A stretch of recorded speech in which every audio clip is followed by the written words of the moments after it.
Everyone, कैसे हैं आप सब। क्लास 12 बायोलॉजी का second chapter sexual reproduction in flowering plant का ये मेरा सेकंड वीडियो है। इसके फर्स्ट वीडियो में मैंने आप लोग को पढ़ाया था फ्लावर का स्ट्रक्चर के बारे में पूरे डिटेल्स में, क्या उसमें मेल पार्ट्स, फीमेल पार्ट्स, फिर 4 उसमें होल्स होते हैं, बाह्य दलपुंज, उमंग, जायांग। फिर उसके बाद उसमें मेल पार्ट के बारे में मैंने पूरी तरह से उसमें डिटेल्स में बताया था आप लोगों को। फिर पोलन ग्रेन का स्ट्रक्चर, तो इस तरह से फर्स्ट पार्ट में मैंने पूरी तरह से कंप्लीट कर दिया था मेल पार्ट, और नर युग्मक के निर्माण की पूरी प्रक्रिया उसमें कंप्लीट हो गई थी। अब इस वीडियो में मैं आप लोग को फीमेल पार्ट के बारे में बताऊंगी कि फीमेल पार्ट में मादा युग्मक का किस तरह से फॉर्मेशन होता है और किस तरह से वो फिर मेल गैमेट से जाके फ्यूज करता है। अब आइए फिगर पे देखते हैं। ये जैसे कि पहले मैंने बताया था फ्लावर के स्ट्रक्चर में कि फीमेल पार्ट में मींस जायांग में 3 भाग होते हैं। पहला होता है वर्तिका और अंडाशय। तो जैसे कि इसमें फिगर में ऊपर वाले भाग को वर्तिका और अंडाशय कहते हैं। तो अंडाशय के अंदर बीजांड पाए जाते हैं, बहुत सारे बीजांड दिखाई पड़ रहे हैं, जिसके अंदर ही एक सेल का निर्माण होता है, मींस मादा युग्मक का निर्माण होता है इस बीजांड के अंदर। तो इसमें हम बहुत सारे, एक ओवरी के अंदर बहुत सारे ओव्यूल्स पाए जाते हैं, बहुत सारे बीजांड होते हैं। तो इसमें से हम एक बीजांड के बारे में डिटेल में पढ़ेंगे, एक ओव्यूल के बारे में। एक पूरी तरह से जब मैच्योर हो जाता है ओव्यूल, तो उसके अंदर की संरचना कैसी होती है उसके बारे में ये जो पूरा फिगर है ये एक है, सिंगल का है। अंडाशय के अंदर बहुत सारे ओव्यूल होते हैं, तो उसमें एक सिंगल ओव्यूल के अंदर कैसी संरचना होती है उसके बारे में इसमें डिटेल में पढ़ेंगे। अब आइए इस पे देखते हैं। ये फीमेल पार्ट है, जायांग का भाग है, इसको पूरे को जायांग बोलेंगे। उसमें सबसे ऊपर है वर्तिकाग्र स्टिग्मा, उसके बाद है वर्तिका, इसको स्टाइल कहते हैं, और ये हो गया हमारा अंडाशय ओवरी। अंडाशय के अंदर ओव्यूल पाया जाता है, बीजांड पाया जाता है। तो बीजांड की संरचना है, बीजांड जो है वो 2 आवरण से घिरा होता है। सबसे बाह्य आवरण को कहते हैं बाह्य आवरण या आउटर इंटेगुमेंट, और उसके अंदर वाले आवरण को अंतर आवरण कहते हैं या इनर इंटेगुमेंट। तो इस तरह से उसके बाद ये जो बाहर दोनों आवरण है बीजांड का, तो उसमें एक ये नीचे की तरफ ये आवरण पूरी तरह से में नहीं होता है, कहीं पे थोड़ा सा यहाँ पे गैपिंग होता है जहाँ पे आवरण नहीं होता है। तो इस गैपिंग पे यहाँ पे छिद्र बन जाता है, जिस कारण इसको कहते हैं बीजांड द्वार या माइक्रोपाइल। और इसके जस्ट अपोजिट में जो पॉइंट होता है उसे निभाग कहते हैं या चैलेजा कहते हैं। इस तरह से इसका 2 एंड हो गया ओव्यूल का, एक हो गया माइक्रोपाइलर एंड और दूसरा हो गया चैलेजल एंड। इसके बाद इसके ये जो बीजांड होता है वो पैरेन्काइमेटस सेल्स से भरा होता है अंदर, जिसे बीजांड काय कहते हैं या न्यूसेलस कहते हैं। उसके बाद ये भ्रूणकोश, इसे भ्रूणकोश या एम्ब्रियो सैक कहा जाता है। ये जो एम्ब्रियो सैक है इसके अंदर 7 कोशिकाएं पाई जाती हैं। 7 कोशिकाएं जो 3 कोशिका ऊपर की तरफ चैलेजल एंड की तरफ होती है, जिसे कहते हैं प्रतिमुख कोशिकाएं या एंटीपोडल सेल। 3 सेल ऊपर की तरफ, 3 कोशिकाएं ऊपर की तरफ होती हैं और 3 कोशिकाएं माइक्रोपाइलर एंड की तरफ पाई जाती हैं, जिसे कि कहेंगे, जिसमें कि एक बीच में जो सेल्स पाया जाता है उसे अंड कोशिका या एक सेल कहते हैं, और दोनों तरफ की कोशिकाओं को सहायक कोशिकाएं या सिनर्जिड्स कहा जाता है। और बीच में जो न्यूक्लियस होता है, केंद्रक होता है, उसे द्वितीयक केंद्रक कहा जाता है या पोलर न्यूक्लियाई। इस तरह से ये पूरी तरह से एक मैच्योर बीजांड का स्ट्रक्चर है, मैच्योर ओव्यूल का की संरचना है, कि जिसमें कि एक बार फिर से बताते हैं, जो कि 2 परतों से घिरा होता है। बाह्य आवरण को आउटर इंटेगुमेंट, अंतर आवरण को इनर इंटेगुमेंट कहते हैं। एक जगह पे नीचे की तरफ ये दोनों आवरण पूरी तरह से पूर्ण नहीं होते हैं या अपूर्ण होते हैं यहाँ पे, इसलिए इसको कहते हैं माइक्रोपाइलर। यहाँ पे होल हो जाता है, जिस कारण इसको माइक्रोपाइल या बीजांड द्वार कहते हैं। इसके जस्ट अपोजिट निभाग या चैलेजा कहते हैं। ये पूरी ये पैरेन्काइमेटस सेल से भरा होता है, जिसे न्यूसेलस कहा जाता है, और इसके अंदर सेल्स पाए जाते हैं, 7 सेल्स पाए जाते हैं, जिसको तीन सेल्स को एंटीपोडल सेल्स एंड दो नीचे की तरफ जो तीन सेल पाए जाते हैं उसे सहायक कोशिका और अंड कोशिका कहा जाता है। तो ये हमारा पूरी तरह से ओव्यूल का स्ट्रक्चर कंप्लीट होता है। देखते हैं गुरु बीजाणु जनन या मेगास्पोरोजेनेसिस।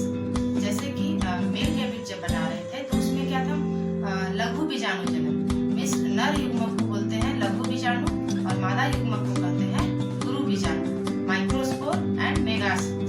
तो जैसे भी पहले भी मैंने बताया था कि जेनेसिस या जनन टर्म जहाँ भी आता है तो उसे समझना है कि वहाँ पे किसी न किसी चीज का निर्माण हो रहा है या फॉर्मेशन हो रहा है।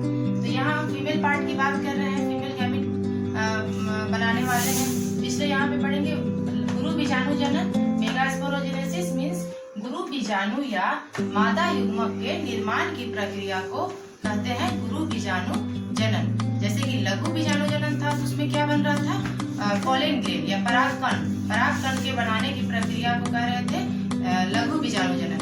उसी तरह से यहाँ पे है मादा युग्मक या गुरु बीजाणु के बनाने की प्रक्रिया को कहेंगे गुरु बीजाणु जनन या मेगास्पोरोजेनेसिस। अब आइए देखते हैं उसकी प्रक्रिया कैसे होती है।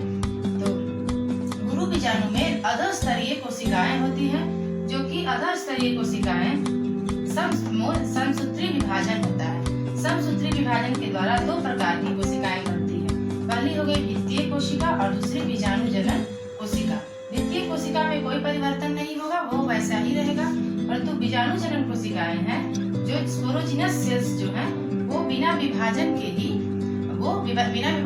डेवलपमेंट के द्वारा गुरु बीजाणु मातृ कोशिका की तरह वो व्यवहार करने लगती है। इसमें विभाजन यहाँ पे नहीं होगा, सिर्फ इनका डेवलपमेंट होगा और वो गुरु बीजाणु मातृ कोशिका मेगास्पोर मदर सेल की तरह वो काम करने मतलब उस तरह का अपना फंक्शन स्टार्ट कर देंगे, काम करने लगेंगे।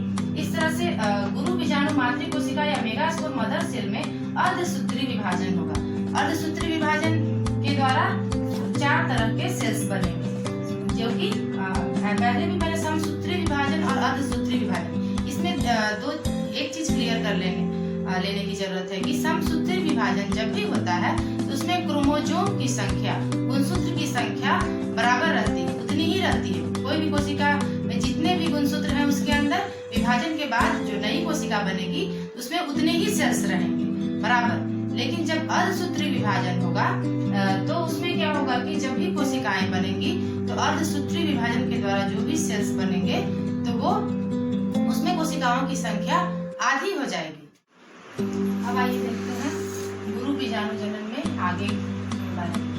गुरु बीजाणु जैसे ही गुरु बीजाणु मातृ कोशिका, पहले जैसे मैंने बताया कि गुरु बीजाणु मातृ कोशिका में अर्धसूत्री विभाजन होता है।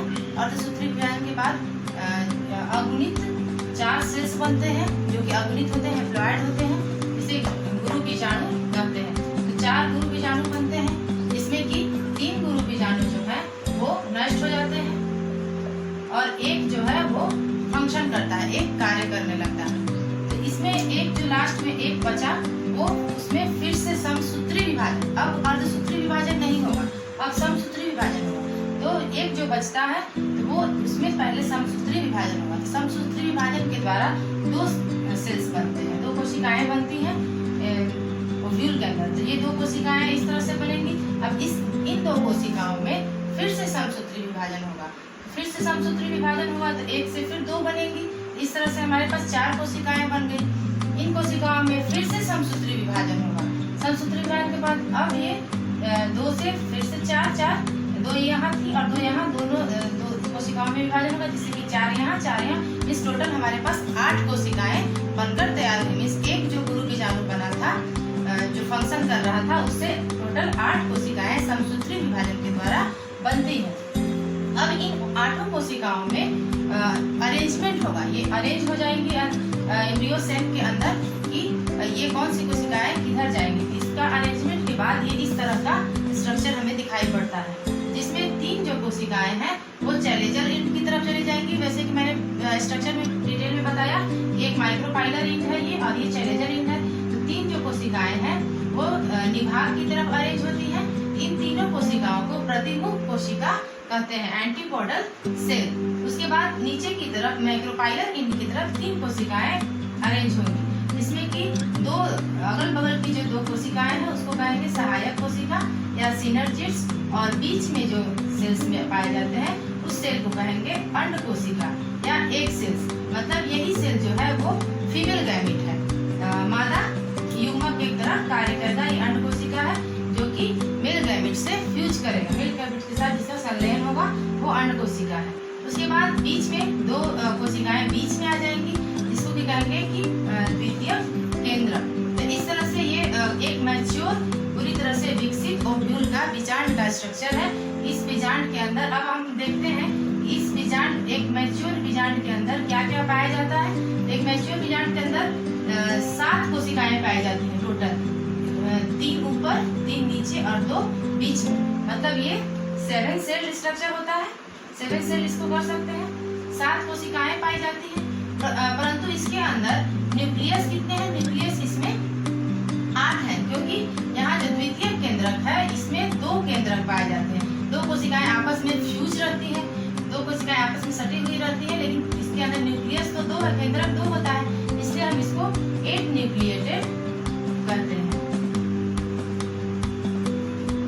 इस तरह से एक मैच्योर ओव्यूल जो है वो 7 सेल और 8 न्यूक्लिएटेड स्टेज में होता है। उसमें 7 कोशिकाएं और 8 केंद्रक पाए जाते हैं। ये क्वेश्चन बार बार पूछा जाता है, इसको अच्छे से याद कर लीजिए कि एक मैच्योर ओव्यूल जो है उसके अंदर 7 कोशिकाएं पाई जाती हैं और 8 केंद्रक पाए जाते हैं।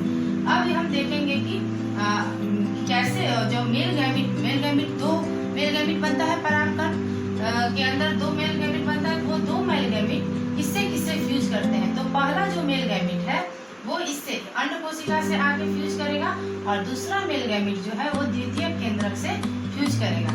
तो इसके बारे में डिटेल में हम अगले वीडियो में पढ़ेंगे। इस तरह से इस वीडियो में फीमेल गैमेट में स्क्लैप्यू बीजाणुओं के फॉर्मेशन की प्रक्रिया समाप्त होती है। ये पूरी तरह से कंप्लीट हो गई कि किस तरह से फीमेल गैमेट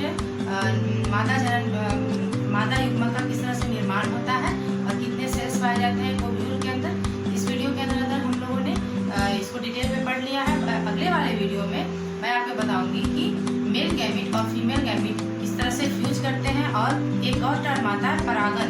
तो परागन कैसे होता है, कैसे परागकण जो है वो किसी फ्लावर पे के वर्टिकाग्र पर जाके कैसे पहुंचता है, कितने तरह के उसमें मेथड्स हैं और कितने एजेंट्स हैं, उनका अलग अलग नाम है, उस सब के बारे में डिटेल्स में मैं अगले वीडियो में बताऊंगी। इस वीडियो के लिए इतना ही। आशा करती हूँ कि आप लोगों को ये वीडियो अच्छे से समझ में आया होगा। तो इस वीडियो को लाइक कीजिए और चैनल को सब्सक्राइब कर लीजिए। तब तक के लिए थैंक यू।